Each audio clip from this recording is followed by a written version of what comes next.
নবী মুহাম্মদ সাল্লাল্লাহু আলাইহি সাল্লামের উপর ১৫০০ বছর আগে প্রথম যে কোরআন নাজিল হয়েছে ৫টা আয়াত, ওখানে আল্লাহ বলেছেন ইকরা বিসমি রাব্বিক, আপনার রবের নামে পড়ুন। আল্লাহ ইকরা বিসমিল্লাহ বলেন নাই।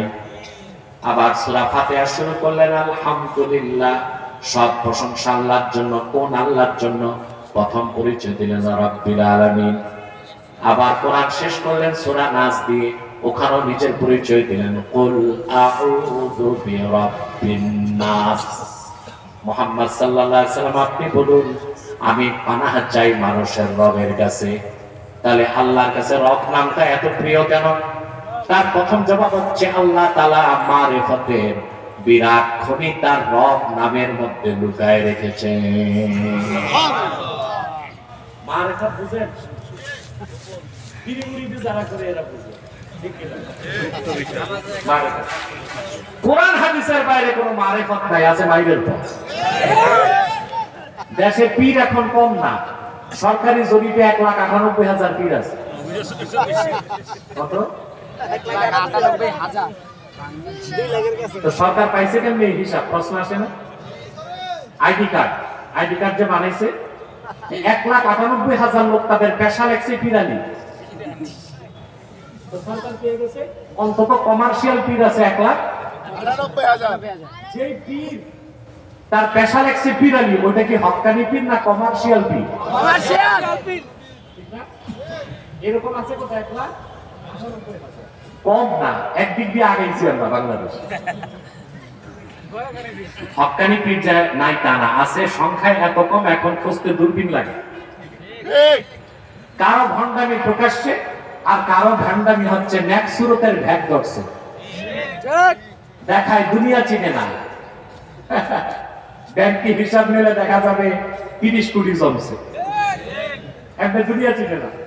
এটা হচ্ছে নেক সুরতের ভ্যাট। মনে রাখবেন, দরবেশ হওয়া কঠিন, আরেকটা আছে ধরবেশ। দরবেশ কঠিন আর ধরবেশ। এটা দিচ্ছেন কেন শীতকালে? ভাই বন্ধ করে দেন, এটা দরকার নাই, আমার ক্ষতি করে, এটা বন্ধ করে দেন। তাহলে বুঝতেছেন ভাই দরবেশ হওয়া কি? এখন দরবেশ কোনটা আর ধরবেশ কোনটা বুঝতে হবে না? আল্লামা ফখরুদ্দিন রাজি রাহমাতুল্লাহ হুদাল লিল মুত্তাকিনের ১১টা সংজ্ঞায় একটা সংজ্ঞা দিয়েছেন, আনতুযায়্যিনা সিররাকা লিল হাক্কি কামা যায়্যানতা যাহিরাকা লিল খালকি। বান্দা তুমি মানুষের জন্য তোমার সুরতটারে যেভাবে সাজাইছো, তোমার সিরাতটাকে আল্লাহর জন্য সাজাও। এর নাম তাকওয়া। আর সেই মহা সাধকের নাম মুত্তাকি, সেই হচ্ছে প্রকৃত দরবেশ। ভিতর ঠিক, বাহির ঠিক, সুরত ঠিক, সিরাত ঠিক, ঠিক না? আরেক দিকে দাড়ি টুপি জুব্বা কুর্তা সবই ঠিক, ১০০০ দানার তসবিহ জপে, সুরত খুব সুন্দর, ভিতরে আছে হিংসা বিদ্বেষ নেফাক। তার মানে তার সুরত ঠিক, সিরাত খারাপ। এটাই হচ্ছে ধরবেশ। আমাদের দেশে দরবেশ বেশি না ধরবেশ বেশি? আমাদের দাড়ি রাখলেই হয়, পাগড়ি, লম্বা জুব্বা, তসবিহ একটা নিয়া ঘুরতে পারলে কি এটা তো নেক সুরতের ভ্যাট ধরছে নাকি? আর অনেককে তো দেখলেই বোঝা যায় খাঁটি ভণ্ড পীর।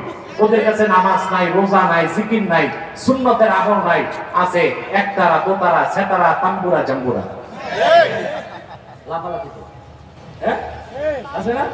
ওটা কি পিরানি না ভণ্ডামি? এটাও বাংলাদেশে প্রচুর পরিমাণ। আবার ওরা নামাজ পড়ে না, বলে নামাজ তো মৌলবীদের কাজ, এটা শরীয়তের হুকুম, আমাদের কাছে মারেফত, নামাজ লাগে। সারা জীবন কেউ নামাজ না পড়লো কাফের হবে না, কিন্তু নামাজ অস্বীকারী। নামাজ অস্বীকার করে না তা না, নামাজ অস্বীকার করে, ঠিক না? মনে রাখবেন, কোরআন হাদিসের বাইরে কোন শরীয়ত নাই, তরিকত নাই, হাকিকত নাই, মারিফত নাই। আছে একটা, তার নাম মাইরের পথ। আল্লাহ মারিফতের সব টুকুন রেখে